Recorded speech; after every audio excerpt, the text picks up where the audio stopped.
অনেকের ছবি তোলার অন্যতম একটা স্পট। আসসালামু আলাইকুম, ওয়েলকাম টু ডিজনিল্যান্ড। আমরা আজকে ডিজনিল্যান্ডে বেড়াতে আসছি। এর কিছু ইনফরমেশন শেয়ার করবো এই ভিডিওতে, আশা করি আপনাদের কাজে লাগবে। ডিজনি ওয়ার্ল্ড এ যেন পৃথিবীর মধ্যে আরেক পৃথিবী। আপনি ডিজনি ওয়ার্ল্ডে আসলে হারিয়ে যাবেন রূপকথার অন্যরকম একটা রাজ্যে। বিশাল এরিয়া নিয়ে, প্রায় 25,000 একর জায়গা নিয়ে এটা গড়ে উঠেছে। আমরা সকাল সকাল আসছি, তবু দেখুন বিশাল লাইন। এখানে সবসময় এরকম লাইন থাকে।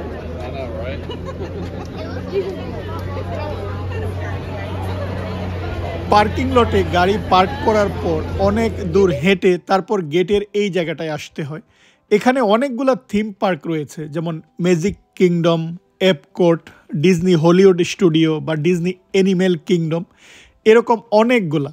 আমরা একটাতে যাচ্ছি, ম্যাজিক কিংডমে যাচ্ছি।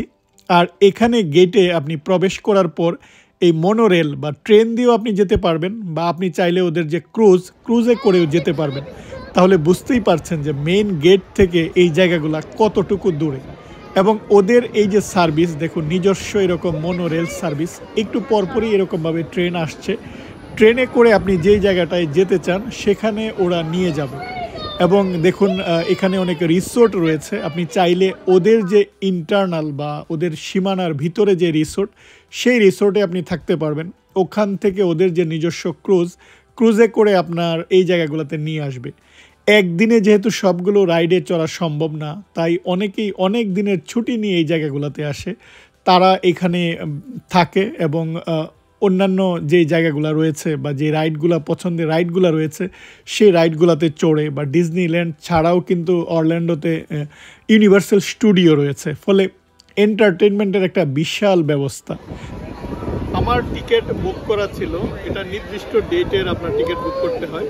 যেমন আমার রিজার্ভেশন শুধু আজকেই, আর এখান থেকে ওরা এখানে এসে আমি অ্যাক্সেসটা নিলাম। গেটে প্রবেশ করার পরেই এরকম ট্রেন দেখতে পাবেন, কারণ এখানে আবার অনেকগুলো ভাগ রয়েছে। Tomorrow's land, fantasy land, frontier land, adventure land, এরকম ভিন্ন ভিন্ন জায়গায় যদি আপনি যেতে চান হেঁটেও যেতে পারবেন, বা চাইলে এই ট্রেনে করেও আপনি যেতে পারবেন।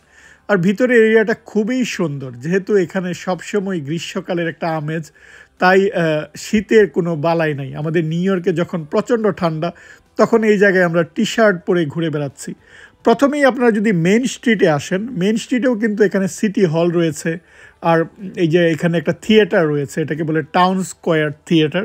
এই জায়গাটায় আপনি ঘুরতে পারেন। আর এই মেইন যে স্ট্রিট, এখানেই কিন্তু প্যারেডটা হয়, দুইবার হয়, একবার 12টার দিকে আরেকবার 3টার দিকে। তারপর আপনারা চাইলে অ্যাডভেঞ্চার ল্যান্ডে চলে যেতে পারেন। অ্যাডভেঞ্চার ল্যান্ডে যেটা রয়েছে, যে জঙ্গল ক্রুজ রয়েছে, আমি প্রায় ঘন্টাখানেক দাঁড়িয়ে এই জঙ্গল ক্রুজে গিয়েছিলাম। তারপর এখানে টিকি রুম রয়েছে, কিন্তু পপুলার হচ্ছে জঙ্গল ক্রুজ আর হচ্ছে Pirates of the Caribbean. Pirates of the ক্যারিবিয়ানটা আপনি যারা পাইরেটস অফ দ্য ক্যারিবিয়ান বা ওই রিলেটেড মুভিগুলো দেখেন, আপনারা খুবই আনন্দ পাবেন। আর এই দুইটা হচ্ছে পপুলার, কিন্তু অনেকক্ষণ লাইনে দাঁড়িয়ে থাকতে হয়। আর প্রতিটা জায়গায় এরকম এন্টারটেনমেন্টের ব্যবস্থা রয়েছে। আর আপনি যদি মেইন স্ট্রিটের এই জায়গাটায় আসেন, দেখবেন কিছু না কিছু পারফরমেন্স এই জায়গাটায় হচ্ছে। অর্থাৎ আপনি যেদিকেই তাকাবেন শুধু বিনোদন, এবং মানুষ এই জায়গাটায় আনন্দ করার জন্য আসছে। সকাল 9টার দিকে খোলার পর লোকজন চলে আসে এবং রাত 10টা পর্যন্ত যতগুলো রাইড। আমাদের চেষ্টা হচ্ছে যে যত বেশি ম্যাক্সিমাম রাইডে আমরা চড়তে পারি সেটা চেষ্টা করি। আর এখানকার যে ডিজনির ক্যারেক্টারগুলো, মিকি বা মিনি, এই জিনিসগুলো হচ্ছে ভিডিওতে অনেক সময় কপিরাইটের কারণে দেওয়া যায় না। আমি যখন টোকিও ডিজনিল্যান্ডে যাই, তখন আমি অনেকগুলো ভিডিও দিয়েছিলাম ইউটিউবে, সেটা দেখলাম যে অটোমেটিক ওখান থেকে ডিলিট করে দিয়েছে। তাই আমি ওই যে রাইডের এই জিনিসগুলো আমি আপনাদেরকে দেখাচ্ছি না।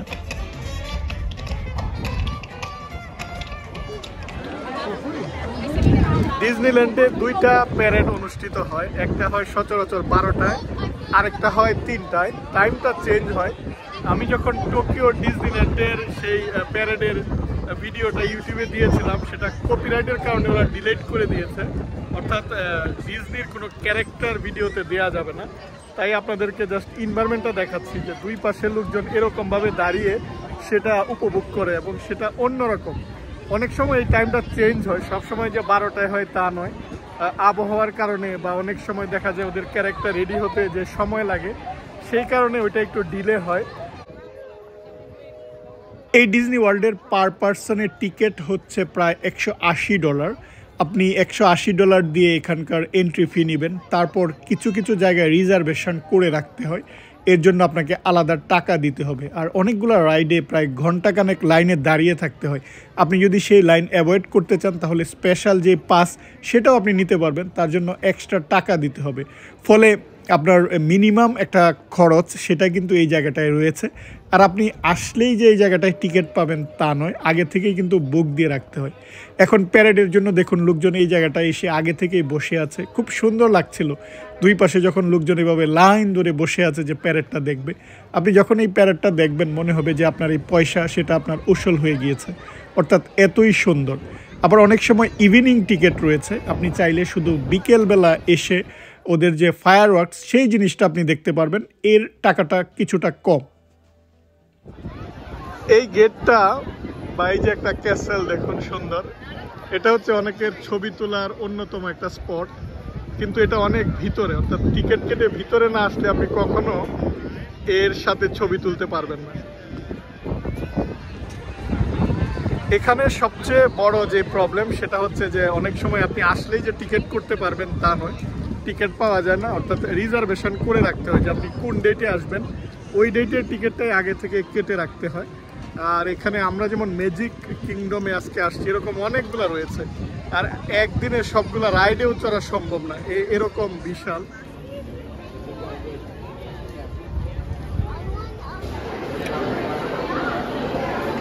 আমরা লাঞ্চ করার জন্য রেস্টুরেন্টে আসলাম, এখানেও লম্বা লাইন। এখন আমরা লাইনে দাঁড়িয়ে আছি, অর্ডার দিব, তারপর সে অর্ডার আসবে, তারপর আমরা বসে খাবো।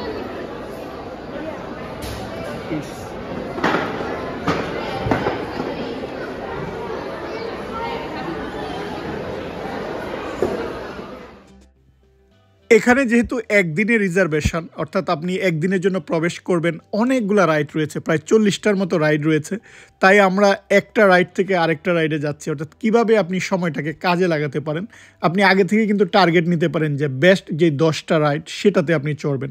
যেমন ফ্যান্টাসিল্যান্ডে রয়েছে ইটস এ স্মল ওয়ার্ল্ড, এটা খুবই সুন্দর। বা আপনি যদি এই যে ওই জায়গাটায় যে মিকি যে একটা ফিলার ম্যাজিক রয়েছে সেটা আপনি দেখতে পারেন, সেটাও কিন্তু ভালো। পিটার প্যান যে ফাইট সেটা আমি দেখেছি, সেটাও আমার কাছে ভালো লেগেছে। তারপর আন্ডার দ্য সি একটা জার্নি রয়েছে, দ্য লিটল মারমেড, এটাও কিন্তু মজার। এরকমভাবে প্রত্যেকটা জায়গায় খুব কতগুলো পপুলার রাইড রয়েছে, সেই জিনিসগুলো অবশ্যই আপনারা দেখবেন। যেমন আপনারা যদি ট্রন লাইট সাইকেল রান যান, সেটা টুমোরোস ল্যান্ডে রয়েছে, বা স্পেস মাউন্টেন রয়েছে, সেটা টুমোরোস ল্যান্ডে পপুলার। ফ্যান্টাসিল্যান্ডে যেটা বললাম যে পিটার প্যান ফাইট বা ইটস এ স্মল ওয়ার্ল্ড, এটা আপনারা দেখতে পারেন। আর অ্যাডভেঞ্চার ল্যান্ডে রয়েছে যে দ্য জঙ্গল ক্রুজ রয়েছে, তারপর আপনার যে পাইরেটস অফ দ্য ক্যারিবিয়ান, এটা পপুলার। সো এরকমভাবে 10টা আপনারা টার্গেট রাখবেন যে এই 10টা আমি দেখবই। তারপর আর 4-5টা যদি আপনি দেখতে পারেন অনেক ভালো। আমি সারাদিনে প্রায় 12টার মতো রাইডে চড়েছি, এবং যেহেতু আমার ছেলের সাথে এসেছি তাই এই ছোট ছোট রাইডগুলো এইগুলাতেও আমি চড়েছি, সবগুলাতেই কিন্তু মজার। আপনি রাত 10টায়, বিশেষ করে 8টায় যে ফায়ার ওয়ার্কস হয়, এরপরে অনেকেই চলে যায়, তখন তাড়াতাড়ি কিন্তু রাইডগুলোতে চলা যায়। ফলে রাত 10টা পর্যন্ত আপনারা থাকার চেষ্টা করবেন, এবং এর মধ্যেও কিন্তু আপনাকে প্যারেড দেখার জন্য একবার আসতে হবে।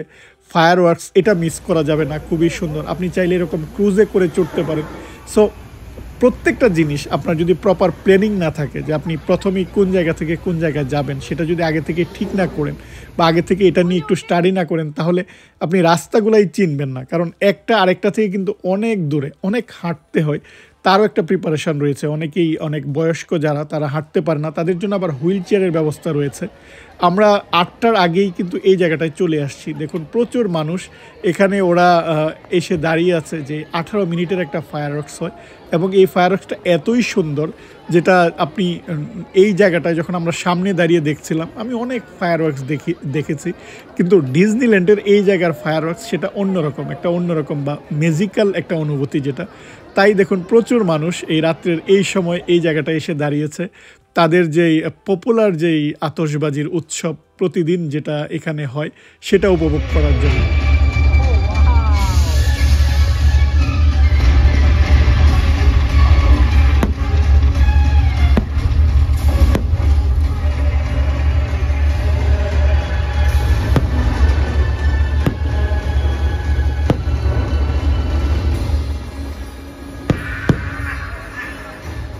আমি আপনাদের সাথে শুধুমাত্র ম্যাজিক কিংডম নিয়ে কথা বলেছি।